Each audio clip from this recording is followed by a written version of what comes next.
اور یہاں پہ حکومت مصروف ہے کہ کسی طرح عمران خان کو اٹھا کے جیل ڈال دیا جائے. عمران خان کو جیل ڈالنا آسان نہیں ہے. عمران خان کو جیل ڈالنا مشکل ہی نہیں، ناممکن ہے. یہ اگر عمران خان کو ہاتھ لگائیں گے، عمران خان کو یہ جیل ڈالیں گے، عمران خان کو پابند سلاسل کریں گے تو یہ بھی نہیں بچیں گے. اگر یہ زمان پارک کی طرف آئیں گے تو پھر بلاول ہاؤس بھی دور نہیں ہے، اور وہاں سے لاہور میں ماڈل ٹاؤن بھی دور نہیں ہے. اور جہاں تک جانا چاہتے ہیں ہم جانے کے لیے تیار ہیں. جتنوں کو جیل ڈالنا چاہتے ہیں ہم جیل ڈالنے کے لیے تیار ہیں. لیکن ہم ڈرنے والے نہیں ہیں. اگر یہ ہمیں اس ڈنڈے سے ڈرا رہے ہیں جو ان کا نہیں ہے، تو ہم نہ اس ڈنڈے سے ڈرتے ہیں نہ ان کے ہتھ کنڈوں سے ڈرتے ہیں.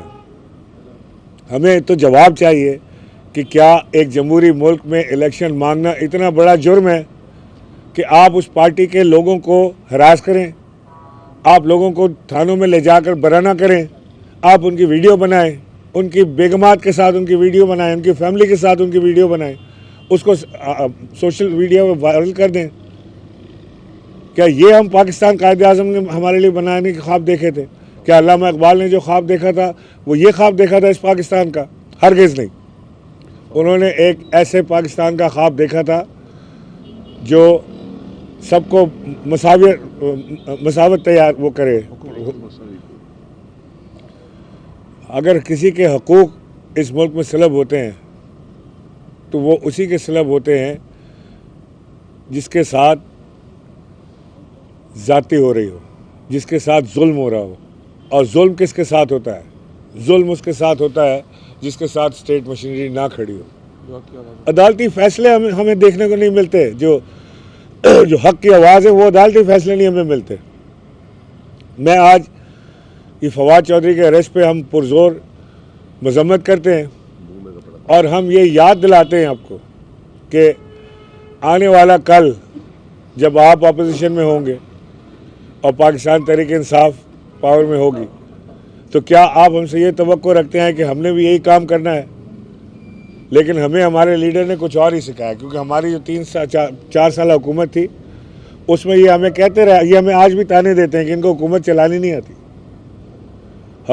ان کے نزدیک حکومت چلانے کا مقصد یہ ہے کہ ایک مچھڑ بیٹھا ہو، وہ آرڈر کرے اس کو پکڑ لو، اس کو ننگا کر دو، اس کو الٹا لٹکا دو. یہ حکومت چلانے کا طریقہ کار ہے.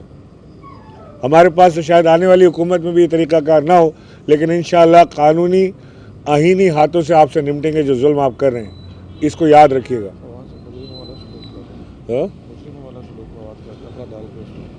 فواد چودھری کا باڈی ریمانڈ کس لیے چاہیے؟ ریمانڈ ہوتا کس لیے ہے؟ ریمانڈ ہوتا ہے مجرم سے کوئی جرم اگلوانے کے لیے کہ اس سے جو چیزیں رہ گئی ہیں بتا دے. فواد چودھری نے تو کہنا تھا منہ پہ کہہ دیا، اس سے نکلوانا کیا ہے؟ ہر آدمی کو تھانے میں لے جا کے ٹارچر کیا جاتا ہے کہ تم یہ بیان دو کہ یہ تم نے عمران خان کے کہنے پہ کیا ہے. یہ باقاعدہ سوچی سمجھی منصوبہ بندی ہے جس کے تحت عمران خان یہ بیٹھ کے پالیسیاں بناتے ہیں اور آپ لوگوں کو بھیج دیتے ہیں کہ جا کے آپ یہ کریں. فواد چودھری کے منہ پہ کپڑا ڈال کے لایا جا رہا ہے. کیوں؟ کیا فواد چودھری ٹیررسٹ ہے؟ کیا فواد چودھری ڈاکو ہے؟ کیا فواد چودھری ریپسٹ ہے؟ کیا ہے فواد چودھری؟ فواد چودھری پاکستان تحریک انصاف کا ہیرو ہے، اور خود وہ ایڈوکیٹ ہے، قانون کو آئین کو اچھی طرح جانتا ہے. آپ نے اس ملک کے ساتھ کھلواڑ کیا، قانون کے ساتھ کھلواڑ کیا، پاکستان تحریک انصاف کے لوگوں کے ساتھ ظلم و زیادتی کی. اور انشاءاللہ یہ الیکشن کمیشن پورا شامل ہے. وہ منشی کہنے پہ ناراض ہو جاتے ہیں. منشی کوئی بری چیز ہوتی ہے؟ اکاؤنٹنٹ ہوتا ہے منشی. اسحاق ڈار ہے نا منشی، وہ تو ناراض نہیں ہوتا.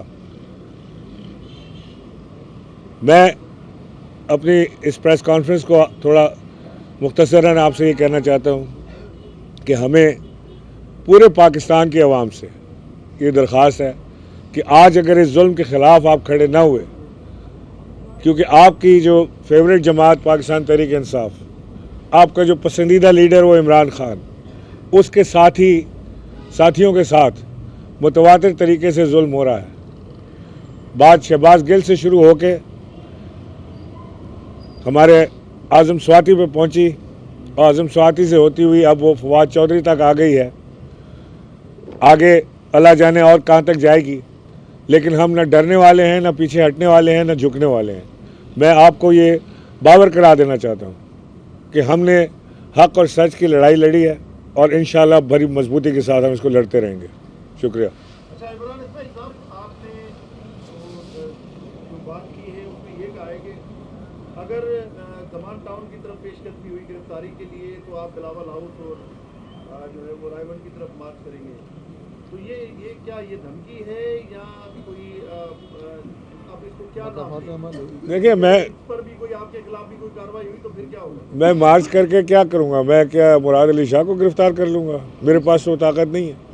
تو میں احتجاج کا حق تو رکھتا ہوں کہ اگر میرے لیڈر کے گھر کے باہر لوگ جمع ہوں گے تو آپ کے لیڈر کے گھر کے باہر بھی لوگ جمع ہوں گے۔ آپ سے بڑی پارٹی ہم ہیں، آپ سے زیادہ ہم عوامی مقبولیت رکھتے ہیں، آپ سے زیادہ پبلک ہمارے ساتھ ہے۔ اگر آپ روڈ کا راستہ اختیار کرنا چاہتے ہیں ہم اس کے لیے بھی تیار ہیں، عدالتی راستہ اختیار کرنا چاہتے ہیں ہم اس کے لیے بھی تیار ہیں۔ جیسا سوال ہوگا ویسا جواب ملے گا۔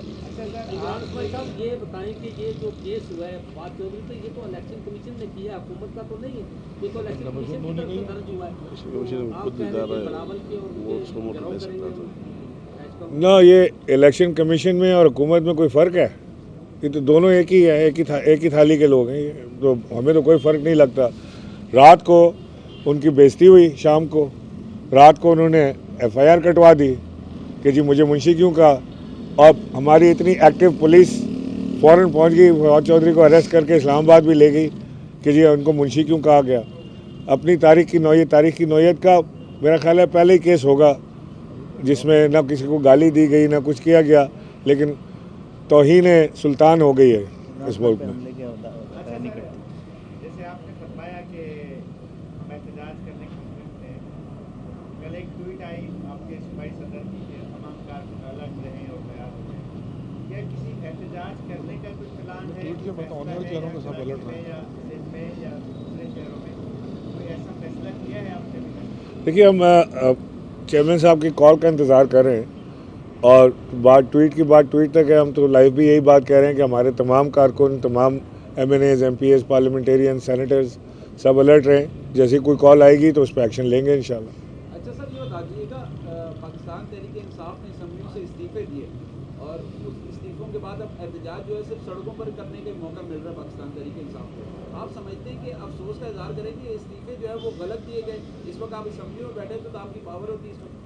دیکھیے، ہماری ہر موو جو ہے نا، وہ چاہے استعفے دینے کی موو ہو، وہ اسمبلی ڈیزالو کرنے کی موو ہو، یا وہ نیشنل اسمبلی میں واپس جانے کی خواہش کی موو ہو، ہر موو ہمیں ایک سٹیپ کلوزر ٹو آر گول جو ہمارا ہے کہ عام انتخابات کی طرف ہمیں جانا ہے، اس طرف لے کے جا رہی ہے۔ ہمارا ہر فیصلہ اسی منزل کی طرف جاتا ہے کہ جہاں سے عام انتخابات ہوں۔